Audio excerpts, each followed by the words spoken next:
Washington Commanders enter the 2024 offseason with the most cap space in the National Football League. But today, I'm going to be breaking down 8 moves that new GM Adam Peters can make to potentially maximize cap space for the 2024 offseason as we approach NFL free agency. Before we get into today's moves, do me a favor, make sure you guys are subscribed to the channel here at the Commanders Report, because whenever the Commanders make a move this offseason, we're going to have you covered with a video for free right here on YouTube. If it's big enough news, we'll even go live, all right? So make sure you guys click that subscribe button, because every time they make a big cut, every time they make a signing in free agency, if they make a trade this offseason, we're going to have you covered with a video right here on YouTube. So make sure you're subbed by clicking that subscribe button right now. So before I go over these moves here, a little bit of a disclaimer that I'm not necessarily suggesting that Adam Peters make every single one of these moves. Today, it's just about presenting you guys with options and kind of having you guys come to your own conclusions about which moves the Commanders should make to potentially make even more cap space for themselves heading into this offseason. Because plain simply, guys, I mean, the Commanders are, mostly set when it comes to cap space heading into free agency this year, because they got over $30 or $83 million to spend, all right? So they can really, throw some money around it, like a number one edge rusher, a bunch of different players to really fill out this roster and really mold this roster in the image of new head coach Dan Quinn. But there are some things you could potentially do to create even more cap space and really open up even more opportunities for yourselves in terms of trades and in terms of free agency. So let's start with a couple of cuts that I think the Commanders could absolutely make here to really free up some cap space. And the first one is to potentially cut left tackle Charles Leno Jr. Now, Charles definitely had a tough season in 2024. There's some really ugly reps on film, if I'm being completely honest with you, especially when he's going up against kind of like the higher tier edge rushers in the league. But overall, man, the PFF grade wasn't actually all that bad, 72.5, which was 28th out of 81 NFL offensive tackles. So you might be saying to yourself, well, he played okay, so maybe we should keep him on the roster. But if you keep him on the roster, his cap hit is still pretty high. And if you get rid of him, the dead cap here is going to be $8.25 million, and you only save about $7.2 million. So, it's $7.3 million isn't insignificant. That definitely is a little bit of cap room to work with. And if the Commanders really don't think Charles Leno Jr. should be a part of this team moving forward, this is certainly a move that they can consider. But taking on $8.25 million in dead cap for somebody that could be a good swing tackle or potentially even start for you again next year as somebody that was the 28th overall offensive tackle in football last year, according to Pro Football Focus, is something to keep in mind here. So what say you guys? Should the Commanders cut Charles Leno Jr.? Type C if you want him gone and you want to get that $7.3 million in additional cap space, or type K for keep and you want to keep Charles Leno Jr. on the roster this year. This is going to be the pinned comment on today's show. So YouTube's going to throw you an ad break here in just a couple of seconds. When that happens, take advantage of that time by answering today's pinned question. Then the other guy that they could potentially cut here is Logan Thomas. That would save you quite a bit in cap. Logan Thomas is somebody that's been just okay over the last several years. I mean, last year, 57.1 Pro Football Focus grade, was below average when it comes to NFL tight ends. It was 46 out of 72 eligible tight ends in the league. And honestly, man, he's pretty unremarkable. He doesn't explode out of his cuts. He's not like a dynamic receiving threat. He's relatively intelligent. He knows how to find open space in zone windows and all these different things. He's fine, but he's actually pretty expensive when it comes to tight ends right now. And really, you can save almost $6.5 million here if you end up cutting him, and you only have to take on a $1.75 million in dead cap if you let Logan Thomas go. So, if you want to get a more dynamic receiving threat here, whoever's going to be quarterbacking this team next year, absolutely, cutting Logan Thomas is a move that could potentially make sense. And personally, guys, I would probably cut Thomas. I think this one probably makes a little bit more sense than cutting Charles Leno Jr. just because you're taking on a lot less dead cap.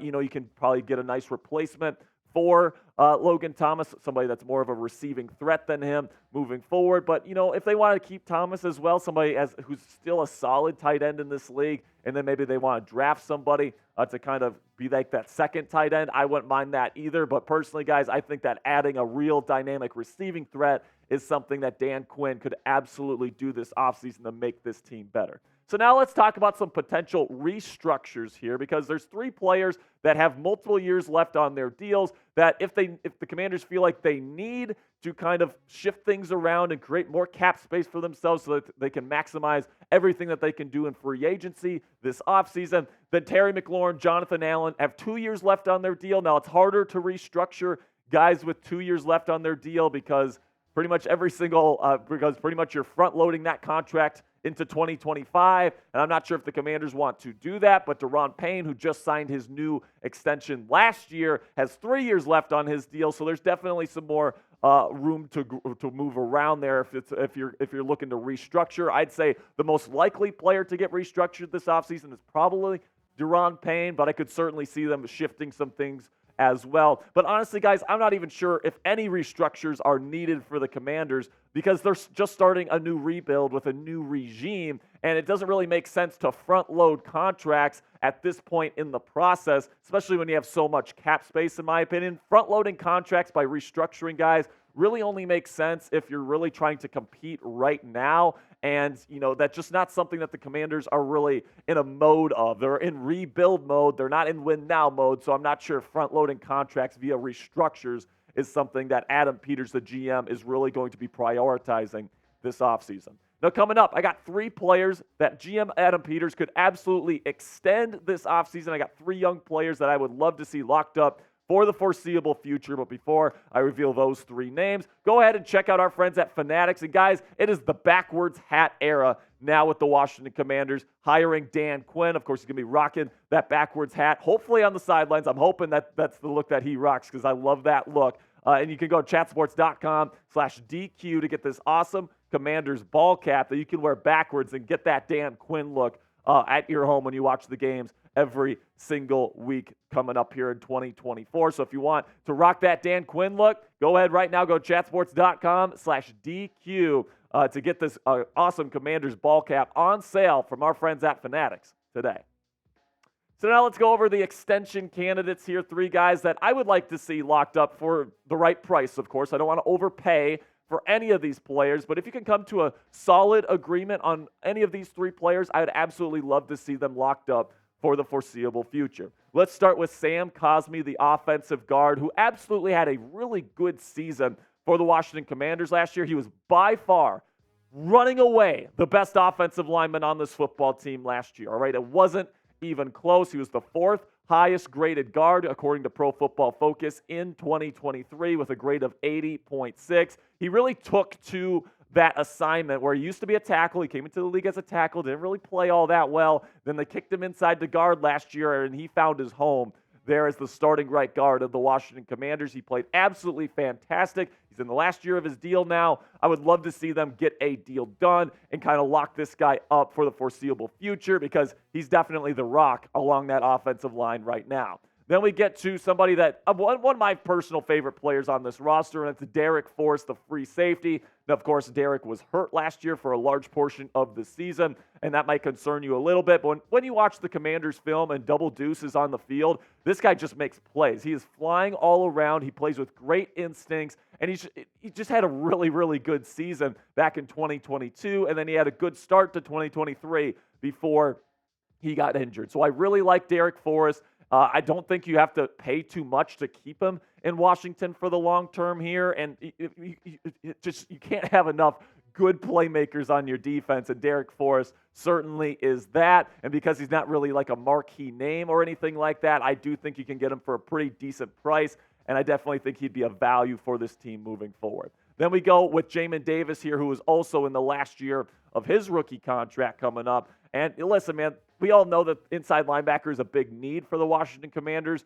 but Jamin Davis is definitely the best that they have at the position right now. I think last year he had a pretty darn good season with the Washington Commanders, certainly not bad, and I really like his skill set. He's super fast, he's got long arms, he is good against the run, and now in pass coverage, he's gotten better. It's certainly not exactly where you'd want it to be for it to be like a complete lockdown inside linebacker, but I do like his leadership intangibles. I like his work ethic. I like how the players respond to him in the locker room, and I like the raw skills that he brings to the table. So if you can get him for the right price, I would absolutely bring back Jamin Davis as well. So if you only pick one player here to extend, which guy are you taking? Are you taking Sam Cosmi, type SC? Are you taking Derek Forrest, type DF? Or are you taking Jamin Davis, the linebacker, type JD? Let me know which guy you want to lock up to a long-term deal this offseason down there in the comment section.